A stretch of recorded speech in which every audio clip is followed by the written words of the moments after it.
만나서 반갑습니다. 소중한 나 무한행복 시간입니다. 우리 중생들은 누구나 행복하기를 원합니다. 모든 살아있는 존재들은 괴로움에서 벗어나기를 원하고 고통에서 벗어나기를 원합니다. 살아있는 모든 존재는 행복하기를 원합니다. 물론 그 행복의 기준은 저마다 다르겠죠.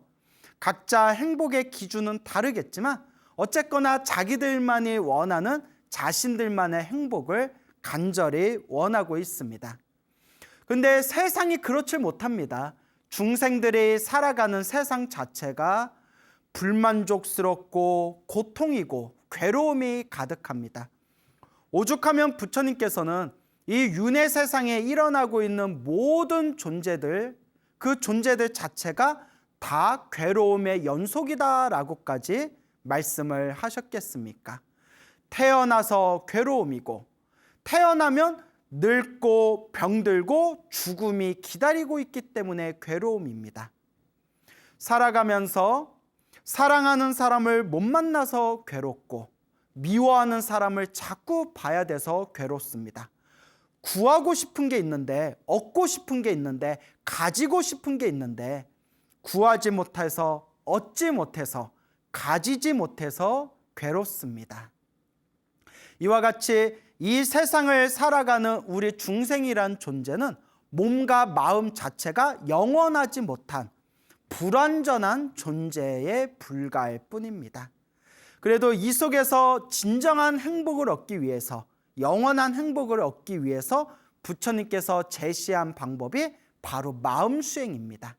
마음을 수행해서 마음을 잘 닦아서 완전한 깨달음을 얻게 된다면, 모든 번뇌가 소멸하게 된다면, 탐욕과 성냄과 어리석음이 완전히 소멸하게 된다면 그것이야말로 진정한 영원한 행복이 될 것이다 라고 부처님께서는 말씀하셨죠. 하지만 우리 중생들이 지금 당장 이 인생을 살아가면서 시급한 것들이 있습니다.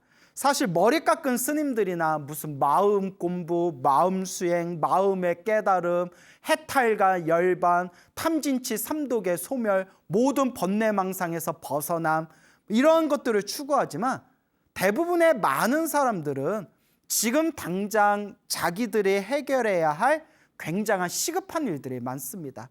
먹고 사는 문제도 있고, 애도 키워야 되고, 애 키우려면 돈도 많이 들고, 집값은 팍팍 오르고, 뭐 등등 얼마나 많은 시급한 일들이 있습니까?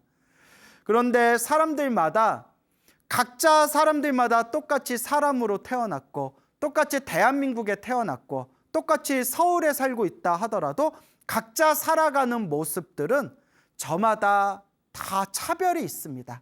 어떤 사람은 조금 더 여유 있고 넉넉하게 살아가는 사람이 있고, 또 어떤 사람은 하루하루 겨우겨우 버티듯이 그렇게 힘겹게 혹은 핍박받으면서 살아가시는 분들도 있을 겁니다.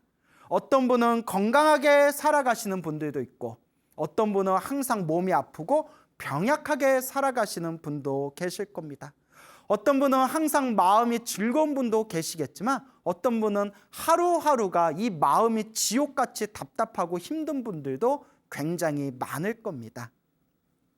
왜 중생들 살아가는 모습은 다 이렇게 차별이 있을까요? 부처님 경전에 보면 부처님께서는 이 모든 게 자신이 지은 업이다라고 말씀하셨습니다.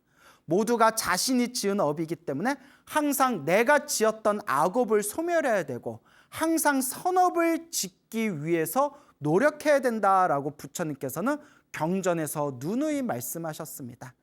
그래서 이번 생에 일어나고 사라지는 이 모든 현상 자체가 그냥 이번 생에서만 이루어지고 이번 생에서만 사라지는 것이 아니라 과거 전생에서부터 시작 없는 머나먼 과거에서부터 지금에 이르기까지 서로가 지은 업보와 서로의 인연법의 힘에 의해서 유지가 되었던 것이고, 지금 내가 짓고 있는 나의 이 업과 내 주변에 있는 사람들이 지었던 업에 서로의 인연의 흐름 때문에 또한 미래 세상에 수많은 현상들이 펼쳐지게 됩니다.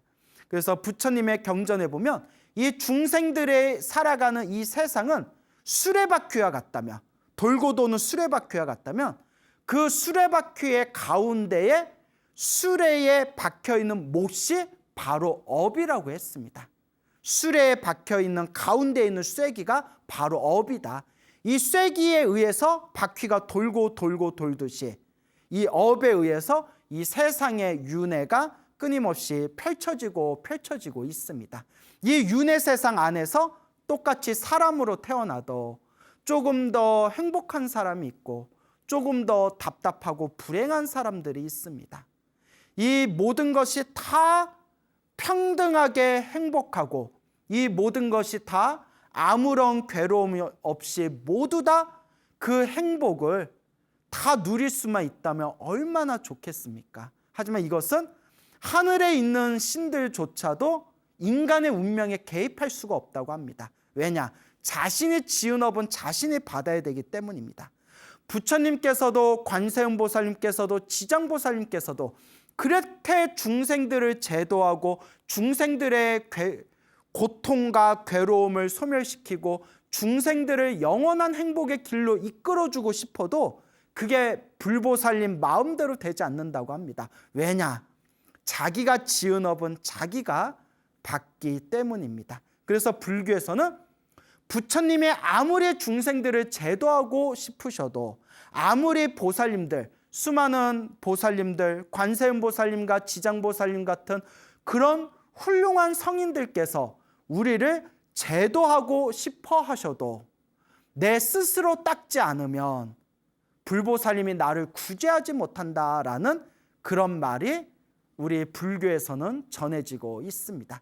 결국 온전히 모든 행복과 불행은 자신의 책임인 것입니다. 그리고 이 인생을 살아가면서 힘들고 괴롭고 답답한 사람들이 내가 지은 악업, 내가 지은 업장을 조금이라도 정화하고 조금이라도 소멸하기 위해서 마음을 닦고 부처님의 가르침을 배워나가고 기도하고 염불하고 수행을 하는 것입니다. 왜 이렇게 사람들이 살아가는 게 힘들까? 결국은 자기의 업입니다, 여러분. 내가 지은 업을 내가 받고 있는 겁니다. 하지만 사람들은 너무나 어리석고 번뇌의 힘이 강해서 이와 같은 인과법과 이와 같은 인연법을 사람들은 쉽게 믿지 못한다고 합니다. 모든 사람들이 자신의 과거 전생을 다 볼 수 있다면, 모든 중생들이 자기가 지은 업을 자기가 받는 그 현상을 똑똑하게 꿰뚫어 볼 수 있다면 아마 이 세상 사람들 중에 악업을 짓는 사람들은 상당히 많이 줄어들게 될 것입니다. 그리고 악업이 줄어들 만큼 사람들의 선업의 힘은 강해지게 될 겁니다. 사람들의 선업의 힘이 강해지면 그만큼 우리가 살아가는 이 세상이 조금 더 편안하고 조금 더 행복해질 것입니다. 하지만 우리 중생들은 탐욕과 성냄과 어리석음의 힘이 강해서 부처님의 경전을 봐도 부처님의 경전을 있는 그대로 믿지를 못합니다. 부처님의 가르침과 부처님의 말씀을 배워도 있는 그대로 받아들이질 못합니다. 그래서 불교 신자 중에서도 혹은 부처님의 가르침을 수행하고 있는 분들 중에서도 간혹 윤회를 믿지 않는다든가 업을 믿지 않는다든가 업보를 믿지 않는 분들이 제법 있는 것 같습니다. 심지어 머리를 깎은 분들 중에서도 신도들에게 강의를 할 때 마치 윤회와 업이 없다라는 식으로 그냥 이 순간에 노력하면 된다라는 식으로 이야기하시는 분도 계십니다. 물론 이 순간에 노력하면 분명히 그것은 굉장히 좋은 선업을 짓는 하나의 행위입니다. 하지만 내가 지금 이러한 상황에 처하게 된 것 자체가 내가 과거 전생에서부터 지었던 나의 업이었고 내가 지은 인연법이었다고 부처님께서는 분명히 경전에서 수많은 경전에서 누누이 말씀하고 계시는 겁니다. 그렇기 때문에 저는 우리 불자 여러분들께서 부처님의 말씀을 공부하고 부처님의 경전을 공부하고 이해되어지지 않는다고 해서 그것을 내 마음대로 부처님의 가르침을 재단해서는 안 된다. 내 마음대로 부처님의 가르침, 부처님의 경전을 내 마음대로 계산하고 내 마음대로 그 수준을 바꾸어서는 안 된다. 저는 이렇게 말씀드리고 싶습니다. 그냥 내 마음을 비우고 온전하게 부처님의 가르침을 따르시기 바랍니다. 부처님 가르침은 닦아도 닦아도 손해볼 것이 없습니다. 부처님께서는 우리들에게 돈을 많이 내라고 하신 적도 없으시고, 부처님께서는 우리들에게 몸을 바치고 팔을 자르고 다리를 자르고 평생 나한테 복종해라 라고 가르치시는 분도 아닙니다.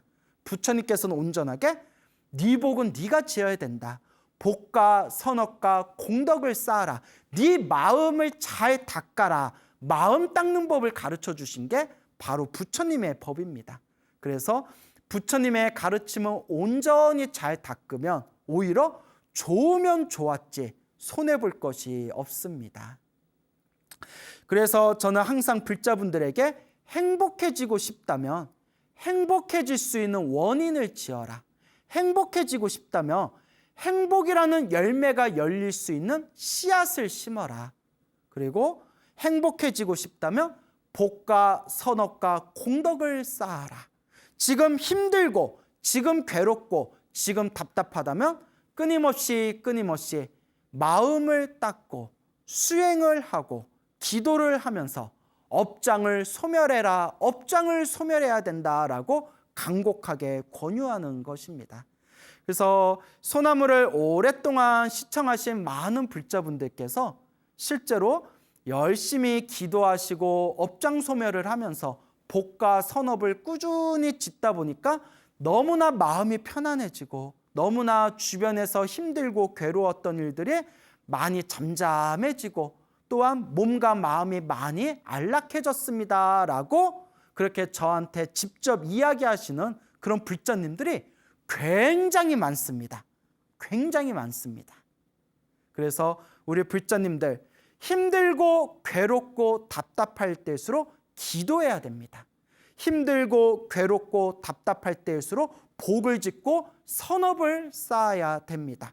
힘들고 괴롭고 답답할 때일수록 부처님의 가르침에 의지하고 내가 전생에 지은 업을 내가 지금 받고 있구나. 내가 지금부터라도 마음을 잘 쓰고 마음을 잘 닦고 선업과 공덕을 쌓아야 되겠다. 끊임없이 닦아 나아가셔야 됩니다. 얼마 전이었습니다. 어느 40대 중반에 어느 여성 불자님이 찾아오셨습니다. 이 보살님께서 하시는 말씀이 당신은 어렸을 때부터 가난에서 벗어난 적이 없었다고 합니다. 어렸을 때부터 가난에서 벗어난 적이 없었고 성인이 된 뒤에도 무슨 일을 해도 그렇게 일이 꼬이고 힘들고 괴롭고 답답한 일들이 생기면서 성인이 된 뒤에도 무언가를 자꾸 하려고 하더라도 제대로 이루어진 적이 없었다고 합니다. 심지어는 몇 년 전에 큰 암에 걸려가지고 그 암 치료하는 데 있어서 굉장히 마음고생도 너무나 많이 하셨다고 합니다. 그래서 지금 40대 중반인데 지금 기초수급자로 살아가고 있습니다.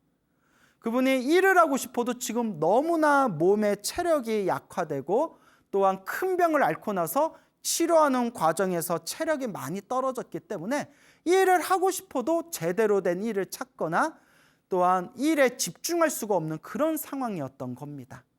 너무나 힘들고 괴롭고 답답할 때 정말 몇 번씩이나 이 세상에 대해서 모든 미련을 끊고 싶었을 때 그때 우연히 광우 스님의 소나무를 보게 되었다고 합니다. 소나무를 이렇게 듣다가 그때 제가 이런 이야기를 했다고 합니다. 너무나 힘들고 괴로울 때 기도를 해라. 간절하게 기도를 해라. 간절하게 기도를 하면 반드시 불보살님이 내가 살아날 길, 살아날 구멍 하나는 우리들에게 반드시 뚫어주실 것이다. 모든 게 내가 지은 업이다 생각하고 업장을 소멸하는 마음으로 간절하게 기도를 해라. 그러면서 무슨 기도를 해야 될지 모르겠다면 관세음보살 보문품을 108번을 사경해라 라고 제가 이야기를 했다고 합니다. 아마 제가 평소에도 그런 이야기를 많이 합니다. 무슨 기도를 할지 모르겠어요 하는 분들한테 그러면 항상 관세음보살 보문품을 우리말 한글로 풀이된 거 108번을 사경하고 108번 사경하는 동안 계속 마음속으로 평상시에 관세음보살을 계속 많이 불러라. 그리고 꿈속에서 관세음보살님을 환하게 볼 정도가 되면 내 업장이 많이 소멸하고 있구나라고 이렇게 꿈의 무의식을 통해서 판단해 볼 수가 있다. 이제 아마 이런 이야기를 제가 했을 겁니다. 자, 이와 같이 제가 관세음보살 보문품, 그래서 줄여서 관음경이라고 합니다. 그 얇은 그 관음경을 108번 깨끗한 종이에다가 노트에다가 108번을 사경해라 라는 말을 듣고 그분이 시작을 하셨다고 합니다. 내가 이렇게 힘들고 괴롭고 답답하게 사는 것이 내가 전생에 지은 업이 많은가 보구나. 내가 저 스님 말처럼 108번 한번 사경해 보겠다. 그 시작을 하셨다고 합니다. 하는데 처음에는 열심히 쓰셨대요. 노트에다 쓰는데 한 번 쓰는데 2시간이 좀 넘게 걸리더랍니다. 한 번 쓰는데 2시간이 좀 넘게 걸리는데 어깨도 아프고 팔꿈치도 아프고 그리고 요 손가락이 쓰다 보면 막 힘이 드니까 자기도 모르게 막 힘이 세게 들어가지 않습니까? 요 손가락이 연필에 푹 이렇게 자국이 드러날 정도로 그렇게 뼈가 거의 휘기 직전까지 계속 쓰셨다고 합니다. 정말 대단하죠. 그런데 그분 말씀이 쓰고 108번을 목표로 쓰다 보니까 온갖 마장이 다 나타나더랍니다. 정말 미친 듯이 쓰기가 싫더래요. 여러분, 관세음보살 보문품 108번 쓰기가 절대 쉬운 게 아닙니다. 그러니까 이를 악물고 108번을 쓰기 때문에 그만큼 내 업장이 소멸될 수가 있는 거예요. 여러분 명심하세요. 내가 지은 업장은 그렇게 쉽게 소멸하는 게 아닙니다. 절에 몇 번 다녔다고 부처님 앞에서 108배 몇 번 했다고 부처님한테 쌀하고 물 좀 올렸다고 그런다고 업장이 금방 소멸될까요? 절에 가서 천도제 몇 번 지냈다고 업장이 소멸될까요? 아닙니다. 탐욕과 성냉과 어리석음으로 알고 지었건 모르고 지었건 누군가에게 피해를 주고 탐욕과 성냉과 어리석음으로 가득한 삶을 살았던 시작 없는 옛적부터 전생에서부터 지었던 내 업보를 소멸하는데 그렇게 쉽게 업장이 소멸되고 그렇게 쉽게 업보가 소멸되는 게 아닙니다. 기도 좀 했다고 다 업장 소멸되면 저는 벌써 부처가 됐을 겁니다. 그렇게 쉬운 길이 아닙니다. 그래서 쓰고 쓰는데 5만 가지 마장이 다 일어나더랍니다. 막 정말 쓰기가 싫어서 미친 듯이 쓰기가 싫어가지고 책조차 쳐다보기가 싫더래요. 그리고 쓰면서도 과연 이게 효과가 있을까? 이거 광우 스님이 뻥친 거 아닐까? 이거 부처님한테 속고 있는 거 아닐까? 아니 이거 관세음보살 보문품 108번 쓴다고 이게 다 효과가 있으면 세상에 힘든 사람 하나도 없겠네? 뭐 하여튼 5만 가지 망상과 생각이 나면서 기도하는데 자꾸 자기 스스로가 방해를 하더랍니다. 제가 평상시에 항상 이런 말씀을 드렸을 겁니다. 업장이 두꺼운 사람들일수록 기도에 집중을 못한다. 정말 업장이 두꺼운 사람들이 기도를 해야 되는데 정말 업이 두꺼운 사람들이 기도를 잘 안 합니다. 그리고 정말 업장이 두꺼운 사람들이 기도를 시작해도 제대로 집중을 못합니다. 왜냐? 내 업보가, 내 업장이 계속 내 마음을 뒤흔드는 겁니다. 그래서 업보의 장애물, 업장입니다. 번뇌와 5만 가지 망상에 내가 수행하고 마음 닦고 내가 내 업장을 소멸하는 이 수행의 길을 자꾸 방해하고 장애를 하고 자꾸 내 마음을 뒤흔드는 겁니다. 누구나 기도하고 수행해서 처음부터 술술 잘 되면 우리 중생들은 벌써 다 도인됐을 겁니다. 그런데 쉽지가 않습니다. 5만 가지 생각이 일어나고 5만 가지 망상이 일어나면서 아무리 108번 사경을 하려고 하더라도 너무나 힘들고 괴롭더랍니다. 그거 몇 번씩이나 때려치려고 했대요. 이게 바로 고비입니다. 여러분, 기도할 때 이 고비를 넘기셔야 됩니다. 누구나 기도할 때 이런 고비가 옵니다. 열심히 기도하다가 이거 효과가 있나? 못 믿겠어. 이거 다 뻥 같아. 그러면서 기도하고자 하는 내 의지를 꺾어버립니다. 심지어 기도를 열심히 해서 가피를 받고 불보살님의 가피의 확신이 딱 세워진 사람조차도 기도하다가 한 번씩 이런 마장이 뒤흔들 때가 있습니다. 이게 바로 중생의 무섭고도 무거운 업장의 에너지입니다. 이 고비를 넘기셔야 됩니다. 스님, 이 고비를 넘기기가 너무 어려워요. 어렵죠. 제가 거듭해서 말씀드리지 않습니까? 쉬우면 우린 벌써 다 도인됐다. 어렵기 때문에 닦으면 닦을수록 그 내가 지은 나쁜 업보가 정화되어지는 겁니다. 그래서 그 보살님이 너무나 힘들고 괴로우면서 울면서 썼대요. 울면서. 쓰기 싫어 하면서 정말 울면서 억지로 정말 이를 악물고 쓰셨대요. 왜냐? 그분이 목표를 세웠답니다. 어떤 목표냐? 효과가 없어도 좋다. 효과가 없어도 좋고 이게 다 뻥이어도 좋다. 무조건 나를 이기는 마음으로 내 자신을 극복하는 마음으로 그냥 되든 안 돼도 무조건 108번을 목표로 끝까지 써보자. 그렇게 이를 악물고 쓰셨다고 합니다. 정말 대단한 분입니다.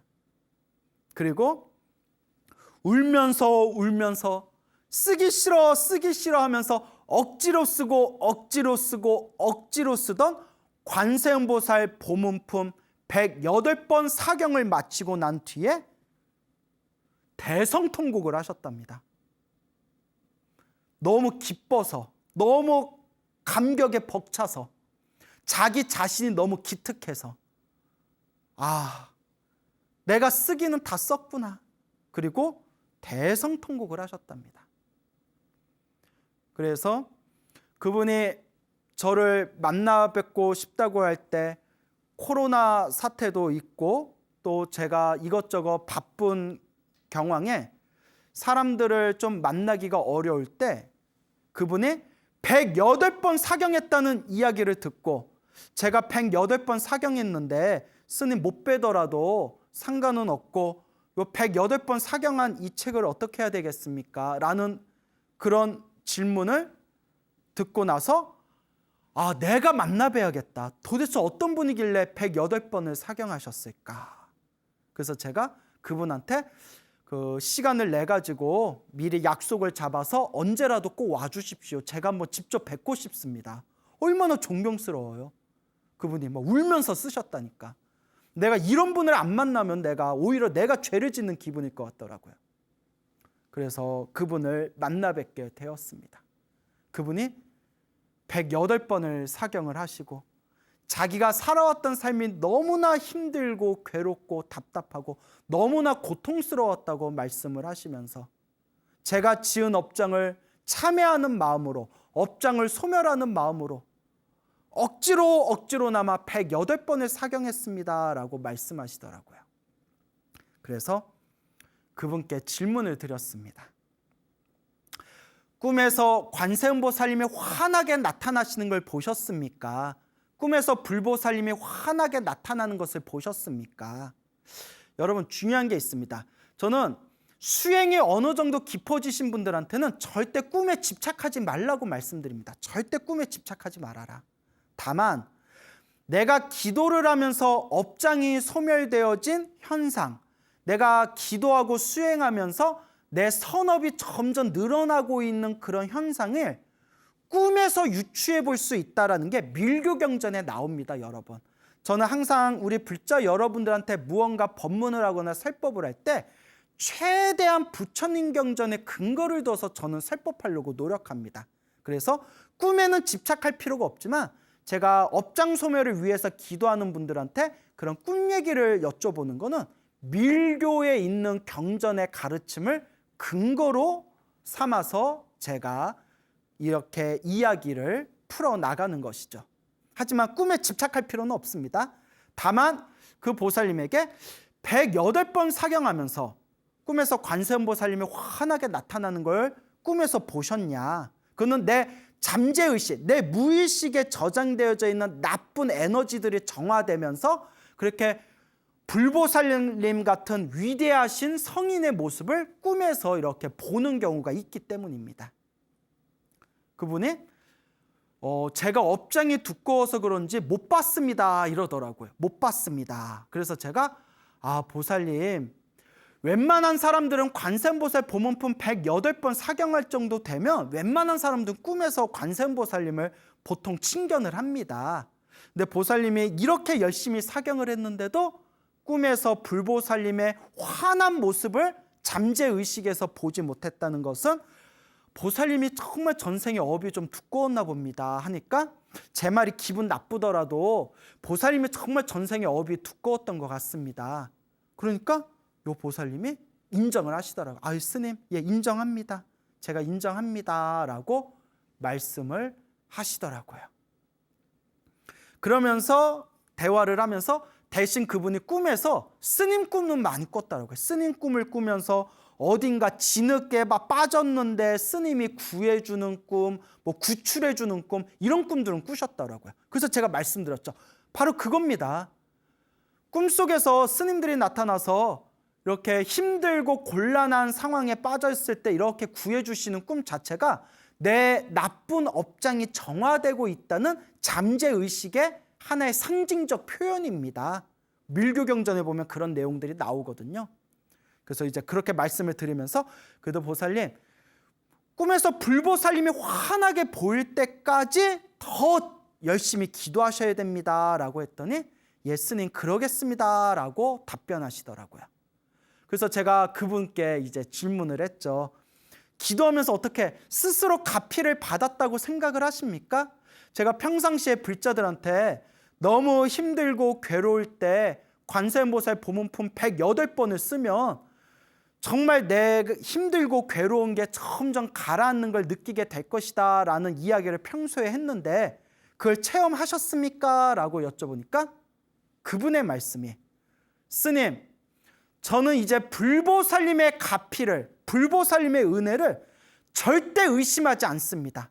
저는 체험을 한 것 같습니다 라고 말씀을 하시더라고요. 제 마음이 어찌나 기쁘든지요. 그렇잖아요. 제가 어때요? 체험해 보셨어요? 가피를 받으신 것 같아요?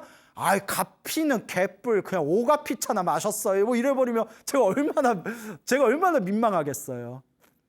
예 스님 체험을 한 것 같습니다. 그래 어떤 체험을 하셨습니까? 하니까 항상 매일매일이 전쟁같이 항상 속 시끄러운 일이 생기고 항상 매일매일 안 좋은 일들이 생겼는데 관세음보살 보문품을 계속 사경하는 그 동안에 한 번도 나쁜 일들이 안 생겼다고 합니다. 점점 나쁜 일들이 속 시끄러운 일들이 점점 줄어들면서 자기 주변에 자신을 괴롭히던 수많은 일들이 차분하게 가라앉는 것을 생생하게 경험을 했다고 합니다.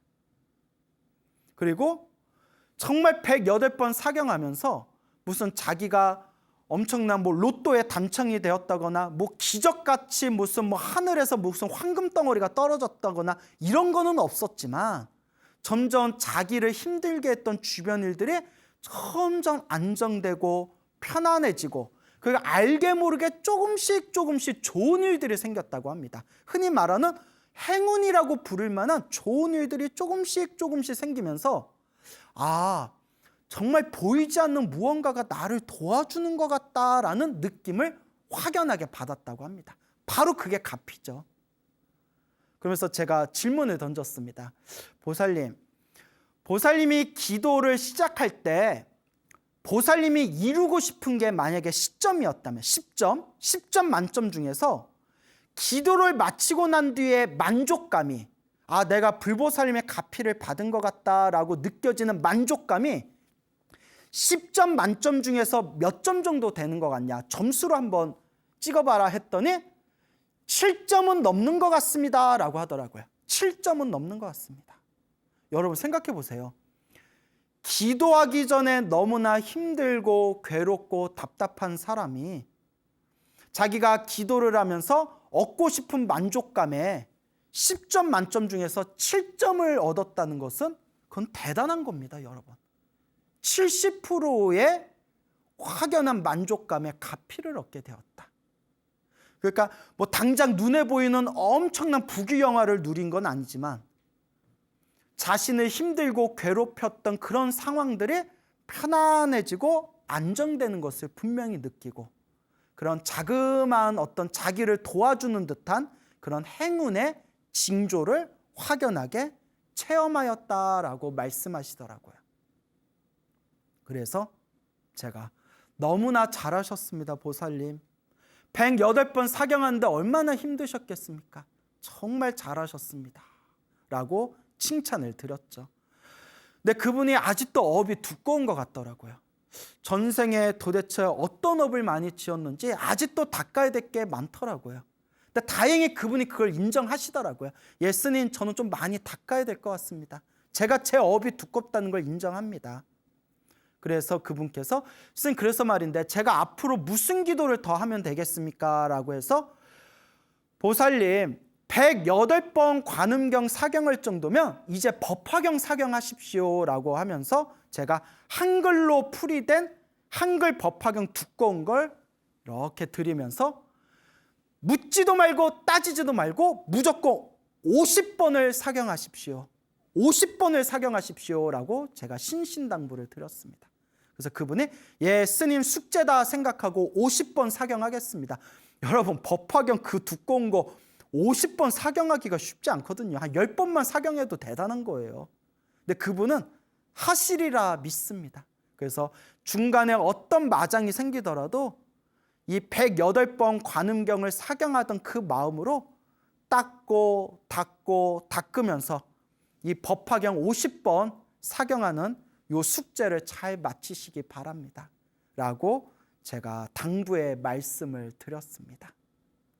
어쨌거나 이렇게 너무나 힘들고 괴롭고 답답할 때 관세음보살님을 염불 하면서 관세음보살 보문품 108번을 사경하고 마음의 확연한 가피를 느끼고 체험하고 너무나 마음이 편안해졌다라는 그 불자님을 보면서 오히려 제가 더욱더 큰 어떤 환희심을 느낀 순간이었습니다.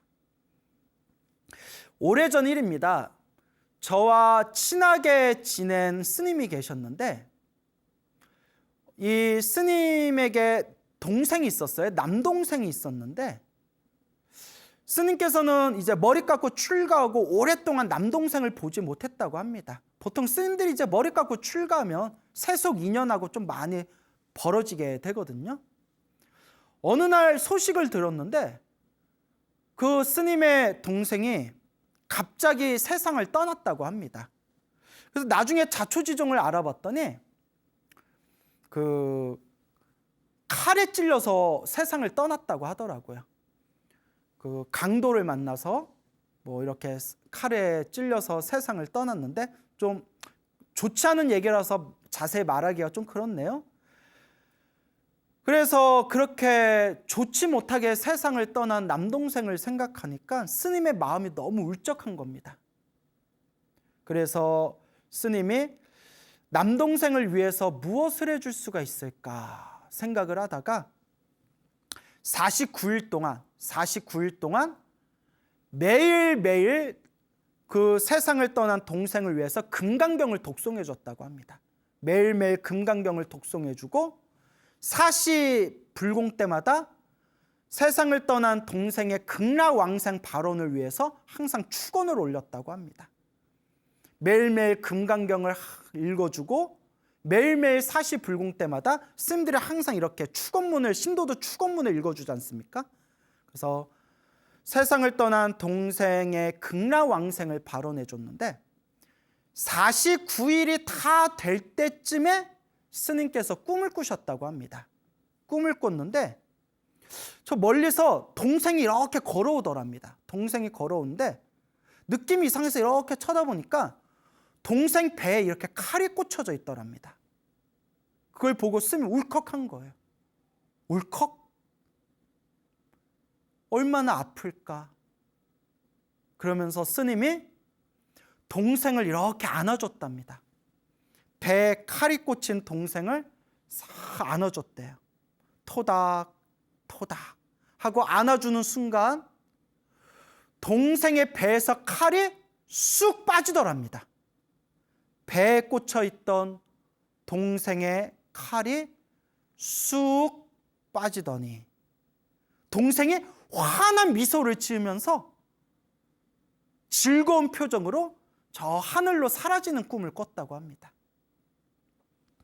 스님이 꿈에서 탁 깼는데 꿈에서 깨고 나니 눈가에서 이제 눈물이 촉촉한 거예요.